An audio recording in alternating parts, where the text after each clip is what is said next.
Before Europeans arrived, 100 million people lived in the Americas. They spoke over 1,000 languages. They built cities, democracies, and trade networks spanning continents. Then 90% of them died in 100 years.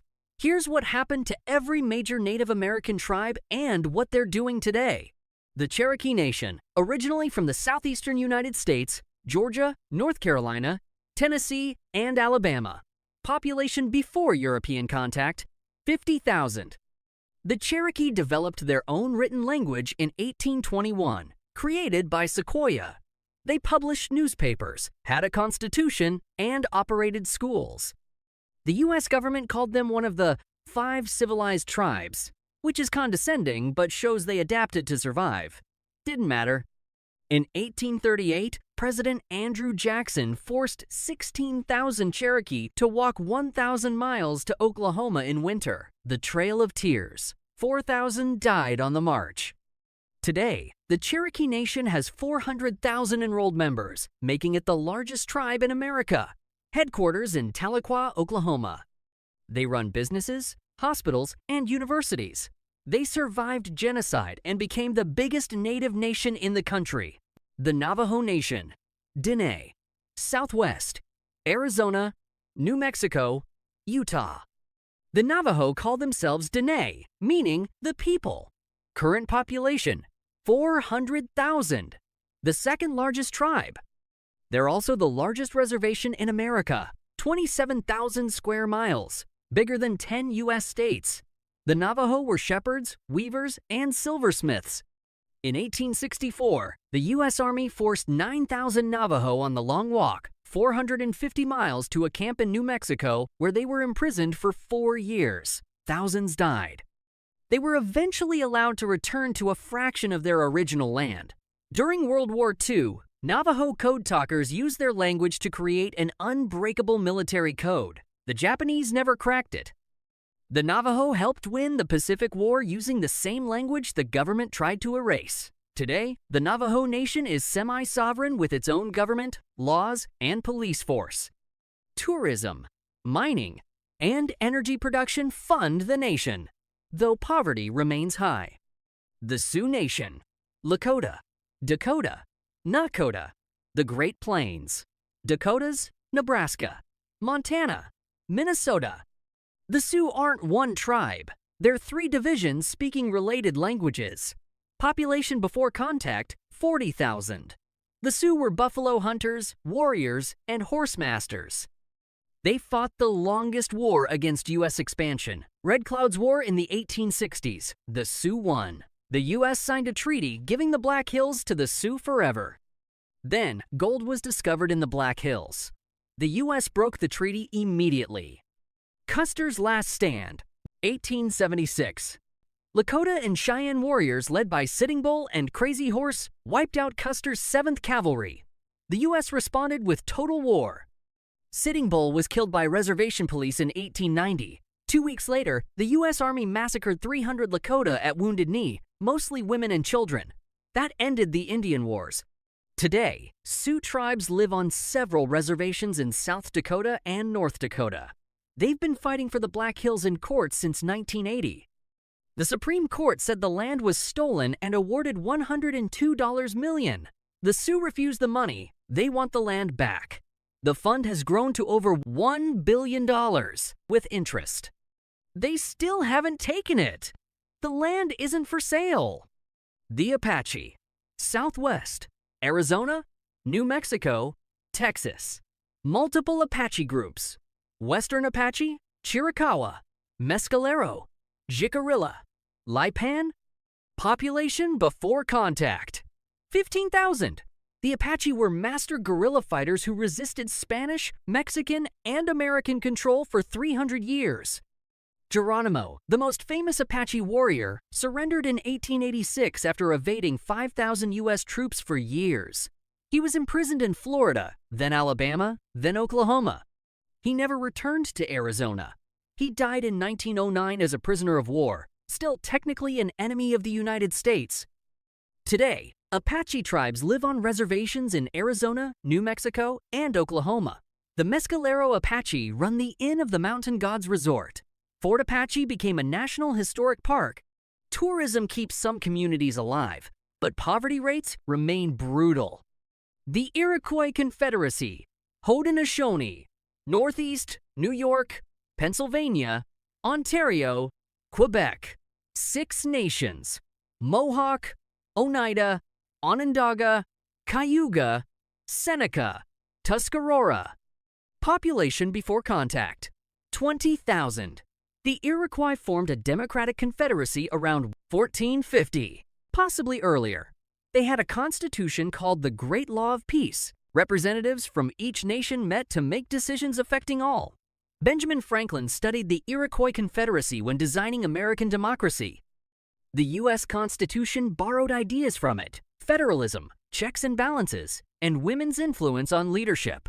During the Revolutionary War, most Iroquois sided with the British. They lost. The Americans burned 40 Iroquois towns in retaliation. The Confederacy split, some moved to Canada, some stayed in New York on small reservations. Today, the Haudenosaunee Confederacy still exists. They issue their own passports. The U.S. doesn't always recognize them, causing international incidents.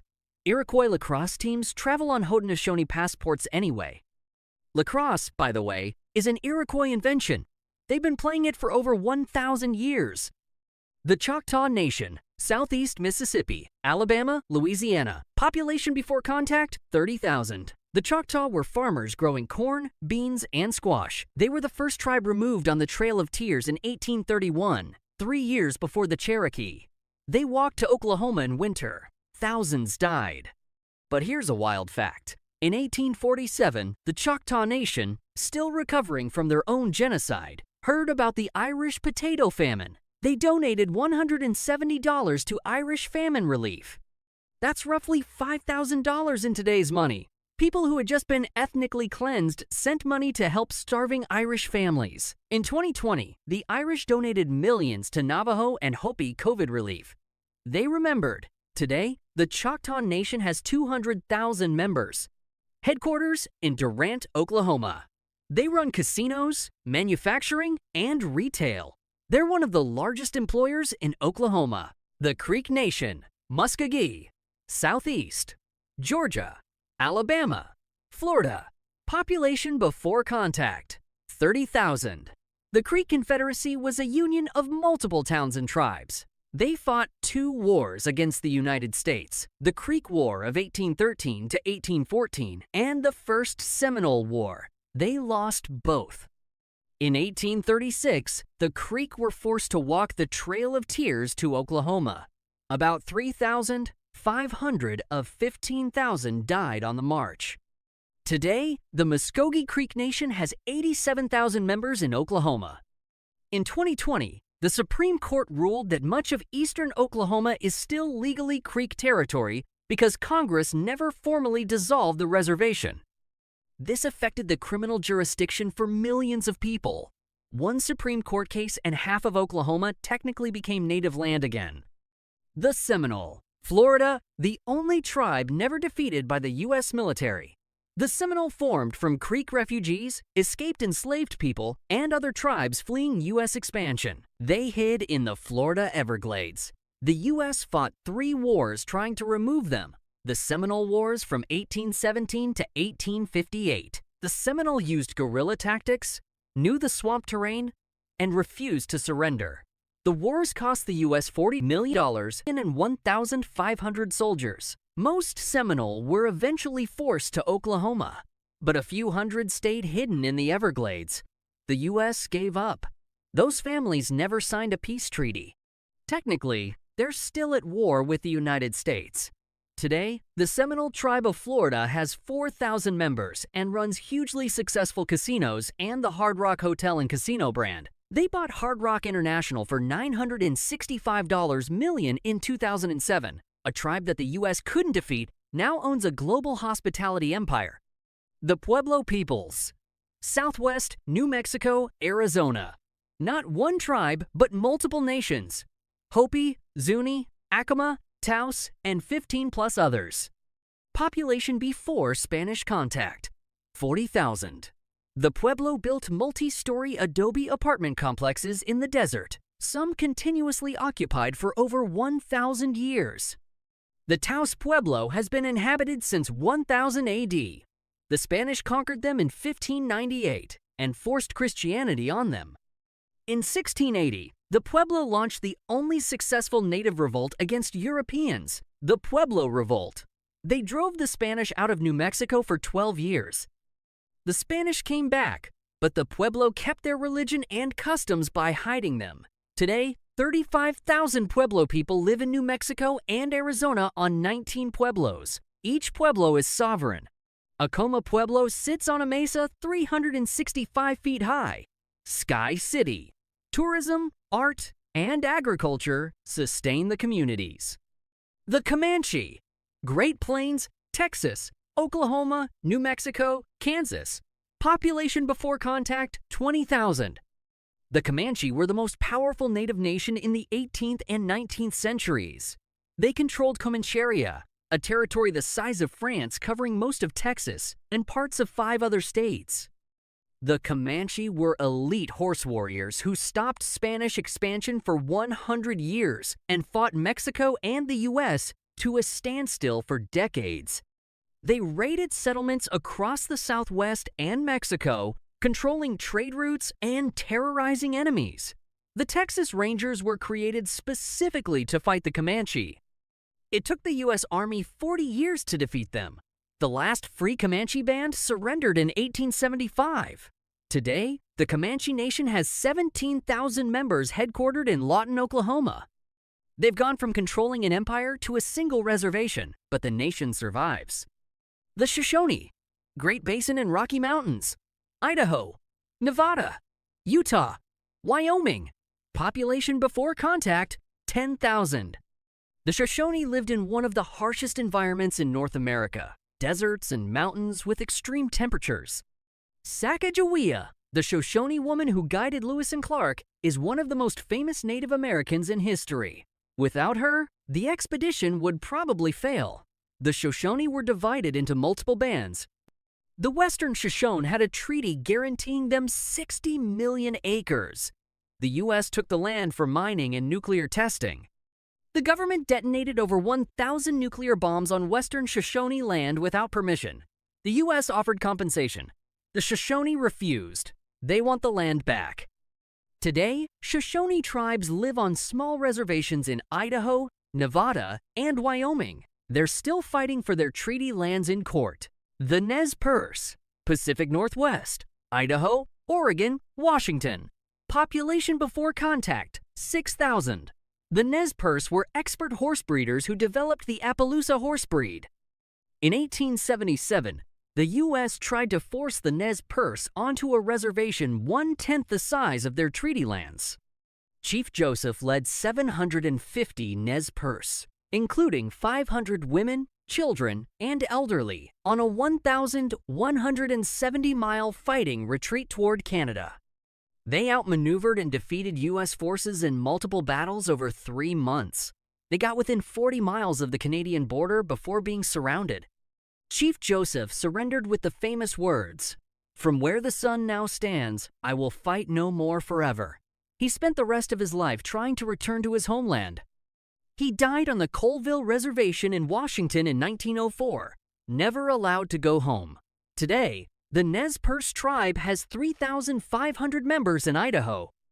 They've reintroduced salmon to their rivers and are reviving their language. The Blackfoot Confederacy, Northern Great Plains, Montana, Alberta, Saskatchewan, 4 nations, Siksika, Kenai, Piikani, Northern Piikani.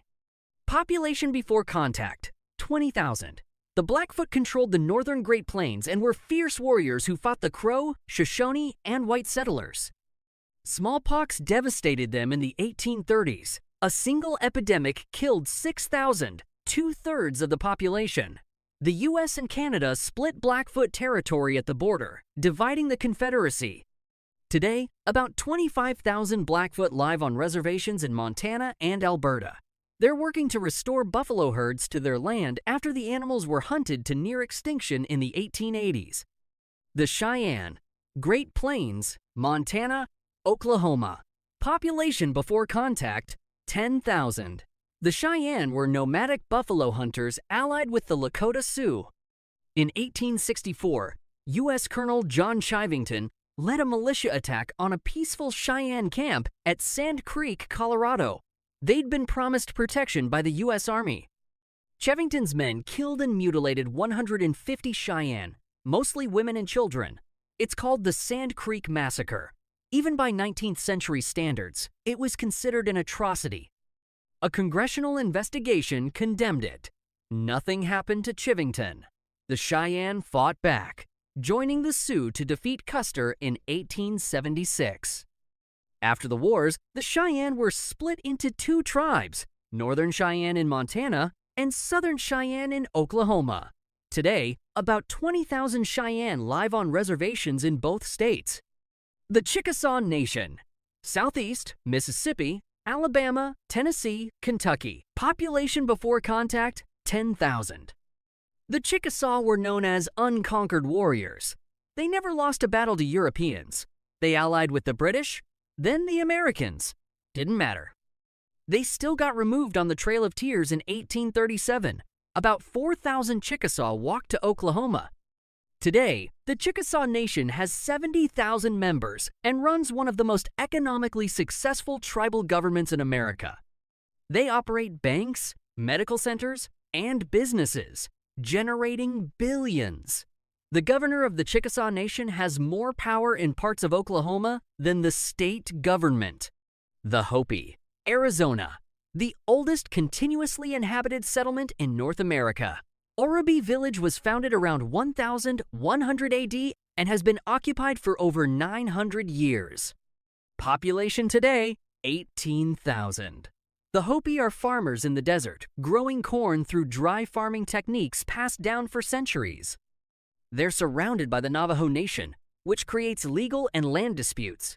The Hopi have no casinos, no major industries, and some of the highest poverty rates in America. But their culture survives. Hopi religion, dances, and language remain strong. They've outlasted empires by staying exactly where they are.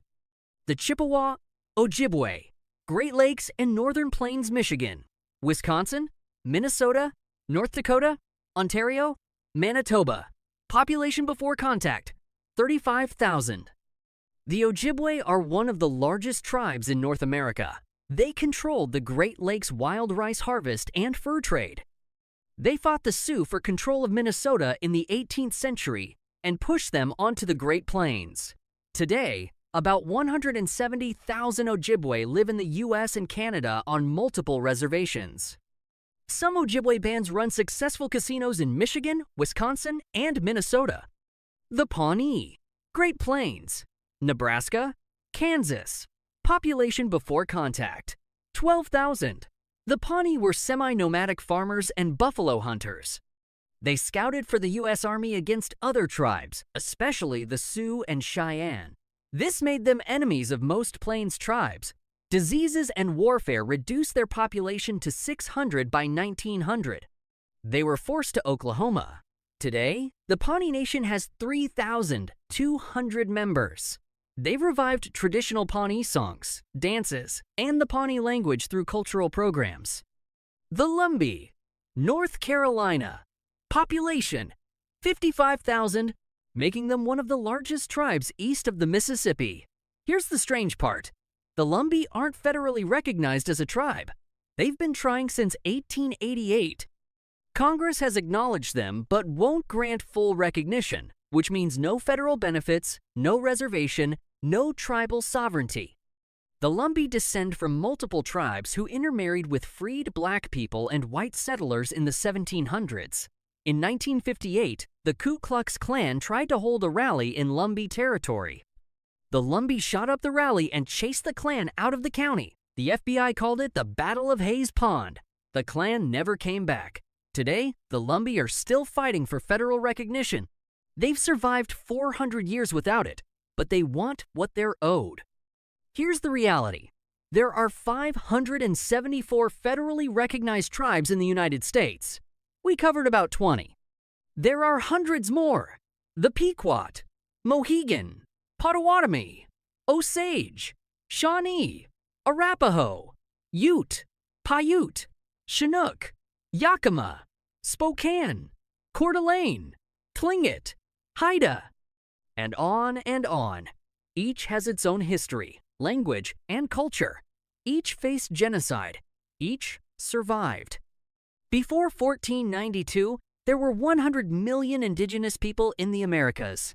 By 1600, 90% were dead, killed by disease, war, and starvation. It's the largest loss of human life in history. The survivors were forced onto reservations, had their children stolen and sent to boarding schools where they were beaten for speaking their languages, and had their religions banned. The last Native American boarding school closed in 1978. This isn't ancient history.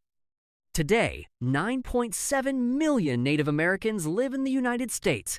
Some tribes run billion-dollar casino empires. Others have unemployment rates over 80%. Some have revived their languages. Others have 3 native speakers left.